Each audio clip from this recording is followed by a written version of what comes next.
so for IV push, you are going to lure lock an LL2, so that piece that you have in your med room, that same piece that we just snapped on to there for IM, you are going to lure lock this piece to the lowest port of like a primary line, like a carrier fluid, if that patient already has a fluid hanging, or directly to the patient venous access device.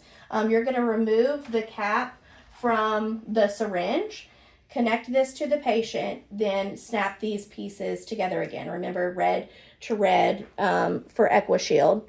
It's not really that hard. I'm just trying not to, contaminate it. So you're going to line red to red, and then you are just going to administer that IV push into the line.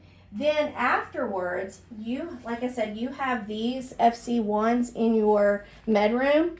These will attach to the end of a flush syringe. So you're going to lure lock that into a flush syringe, and then connect that back to that LL2 piece that's already connected to the patient, and then flush the line. For IV piggyback, again, that's going to come down already primed with the tubing on it from pharmacy. So you are going to attach that to the upper port of the hazardous drug primary line, lure lock again that LL2 piece, LL2 to the lowest port of the primary line, or directly to the patient venous access device if it's saline locked. Again, align red to red to connect that LL2 and that FC1 piece. And then infuse the medication through the Alaris pump, setting the total volume based on the printed label volume plus an extra 5 ml. So that's just going to help flush that line through.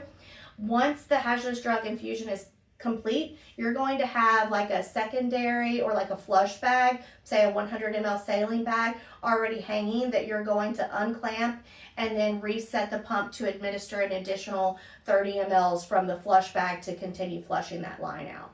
As part of this education, you do have these QR codes. So there's actually videos straight from EquiShield telling you how to do each of those things: IV push, IV piggyback, IM, or sub-Q, that I'm sure will be better than my demo. And those links are also available out in that hazardous resource page on VIN that I was talking about. If you go into the EquiShield information folder, these QR codes are there. And so you could pull those up and watch those at any time before you get ready to administer a hazardous drug.